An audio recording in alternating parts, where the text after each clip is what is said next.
로스, 데이비드 캐슬러. 배움과 깨달음의 책. 인생 수업에는 행복하라는 숙제뿐. 죽음을 눈앞에 둔 사람들은 위대한 가르침을 주는 교사들이다. 삶이 더욱 분명하게 보이는 것은 죽음의 강으로 내몰린 바로 그 순간이기 때문이다. 그들이 들려주는 교훈은 인간의 삶에 대한 진실이다. 호스피스 운동의 선구자이며 20세기를 대표하는 정신의학자인 엘리자베스 키블러 로스와 그녀의 제자 데이비드 캐슬러는 누구도 하지 못한 일을 해냈다. 두 사람은 죽음 직전에 사람들 수백 명을 인터뷰해 인생에서 꼭 배워야 할 것들을 받아 적어 살아있는 우리들에게 강의 형식으로 전하고 있다. 우리는 배움을 얻기 위해 이 세상에 왔다. 태어나는 순간 누구나 예외 없이 삶이라는 학교에 등록한 것이다. 수업이 하루 24시간인 학교에서 살아있는 한 그 수업은 계속된다. 그리고 충분히 배우지 못하면 수업은 언제까지나 반복될 것이다. 우리가 지구로 보내져 수업을 다 마치고 나면 나비가 누에를 벗고 날아오르는 것처럼 우리의 영혼을 육체로부터 해방하는 것이 허락된다. 시간이 되면 우리는 집에서 신에게로 돌아가는 아름다운 나비처럼 떠날 수 있고 더 자유로운 영혼이 될 수 있다. 우리가 배워야 할 과목들은 사랑, 관계, 상실, 두려움, 인내, 받아들임, 용서, 행복 등이다. 나아가 이 수업은 궁극적으로는 나 자신이 진정 누구인가 하는 깨달음으로 우리를 데리고 간다. 그것이 이 수업의 완성이다. 그 나는 죽음으로써 영원히 사라져버리는 존재인가? 아니면 모습을 바꿔가며 배움을 계속하는 존재인가? 생의 어느 시점에서 누구나 스스로에게 물음을 던진다. 이것이 진정 내가 원하는 삶일까? 비극은 인생이 짧다는 것이 아니라 단지 정말 중요한 것이 무엇인가를 너무 늦게서야 깨닫는다는 것이다. 그런 의미에서 죽음에 직면한 이들의 가르침은 어떤 종교의 설교보다도 뛰어나다. 그들은 책이나 경전에서 얻은 경구가 아닌 자신들의 육성으로 삶에서 무엇이 가장 중요한가를 일깨운다. 때로 부조리하고 하찮고 무의미한 것 투성이인 이 삶에서 추구할 것은 많지 않다. 사람들은 즐겁지 않은데도 웃고 본질에 가닿지 않으면서도 화를 내고 황홀하지 않은데도 새벽을 맞이한다. 가슴이 맞닿지 않는데도 관계를 맺고 절망적이지만 밥을 먹는다.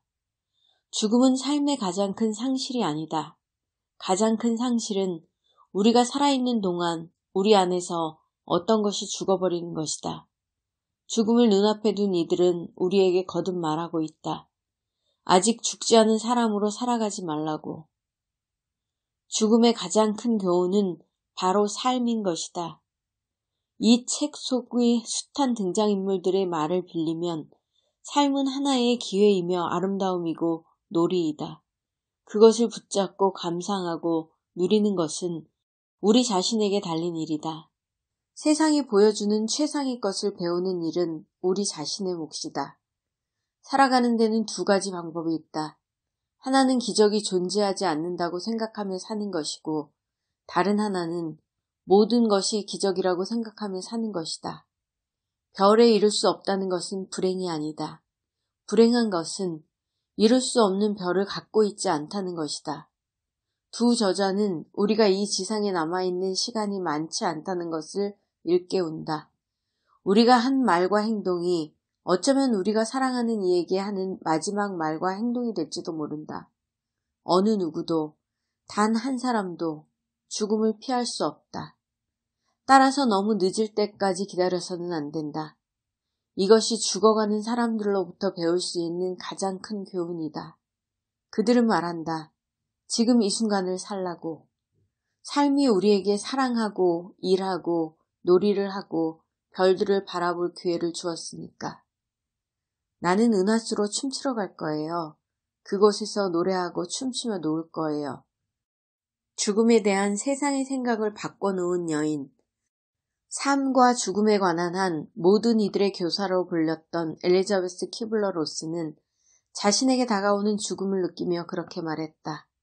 악기를 배웠더라면 연주하고 노래할 텐데 다룰 줄 아는 악기가 없음을 아쉬워하면서.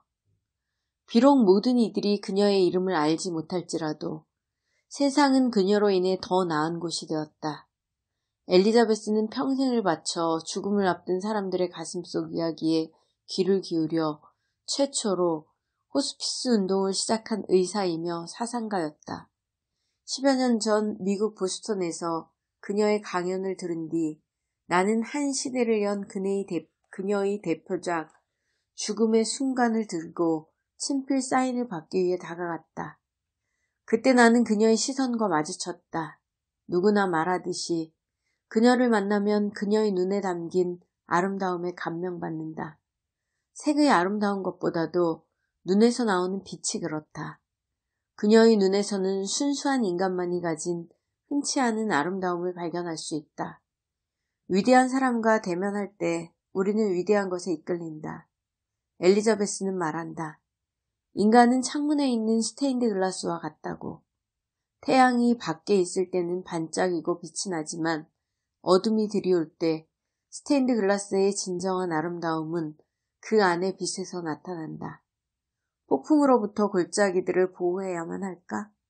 그렇게 되면 우리는 그 폭풍으로 인해 생겨난 그랜드 캐년 같은 장관을 구경할 수 없을 것이다. 우리가 알고 있는 아름다운 사람들이란 실패를 알고 고통을 겪고 상실을 경험하며 깊은 웅덩이에 빠져 길을 찾아 헤맨 이들이다. 그들은 동정심과 따뜻함, 사랑과 배려로 가득한 곧 삶에 대한 이해와 감수성, 감사의 마음을 지니고 있다. 아름다운 사람들은 우연히 있는 것이 아니다. 기러기들은 언제 태양을 향해 날아가야 하는지 어떻게 할까? 우리 인간은 떠날 시간이 되었음을 어떻게 할까? 인간의 죽음에 대해 가장 많이 이해할 수 있게 해준 한 여성이 죽음을 맞이해야 한다는 것은 어찌 보면 타당하지 않은 듯하다. 그러나 그녀의 죽음은 이곳에서 아무도 살아남지 못한다는 것을 일깨워준다. 인류에게 이보다 더 큰 공헌을 한 사람에게도 죽음은 해당된다. 그러므로 너무 늦을 때까지 삶을 기다리게 해서는 안 된다. 2004년 8월 78세의 나이에 엘리자베스 퀴블러 로스는 그렇게 은하수로 춤추러 떠났다. 40년 동안 삶과 죽음을 하두로 삼은 연구자답게 그녀의 장례식 또한 독특했다. 가족적으로 치러진 고별식은 흑인 성가대가 부르는 성가곡으로 분위기가 고조되었다. 그리고 장례식 때는 유대교 랍비를 비롯해 아메리카 원주민 치료사, 티베트 불교 림포체 등 평소 그녀와 개인적으로 가까웠던 성직자들이 그녀의 마지막 여행을 축복했다. 의식의 절정은 그녀의 두 자녀가 관 앞에서 작은 상자를 열었을 때였다. 상자 안에서 한 마리의 호랑나비가 날아올랐다. 동시에 참석자들이 미리 받은 종이봉투에서도 수많은 나비들이 일제히 날개를 펄럭이며 파란 하늘로 날아올랐다. 그녀가 가진 사상의 상징이었던 나비. 그 나비가 펄럭이며 공중으로 날아가는 장면을 보는 것만으로도 누구나 알 수 있었다. 그녀가 드디어 번데기에서 부화해 나비가 되어 죽음이라 불리는 새로운 세계에 태어났음을. 그녀가 나비의 수수께끼에 빠진 것은 소녀 시절 자원봉사로 폴란드 마이덴에게 유대인 수용소를 방문했을 때였다. 수용소 내부 벽에는 곳곳에 손톱이나 돌 조각으로 새긴 나비 그림이 그려져 있었다. 왜 나비일까? 그녀는 무척 궁금했다.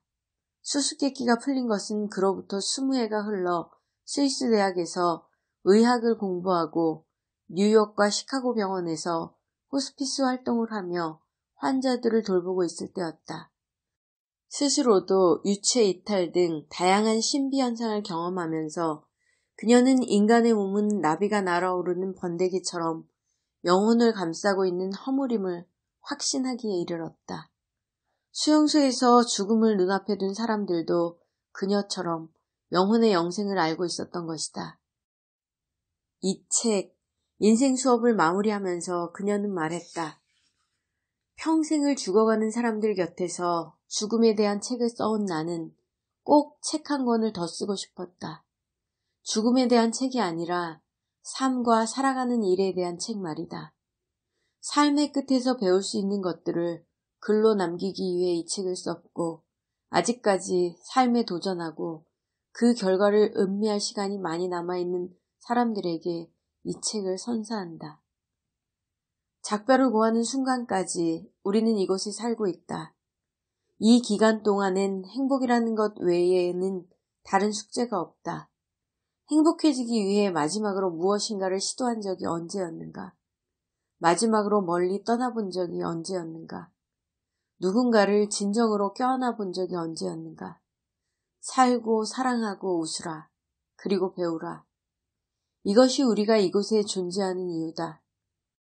삶은 하나의 모험이거나 그렇지 않으면 아무것도 아니다. 지금 이 순간 가슴 뛰는 삶을 살지 않으면 안 된다. 류시화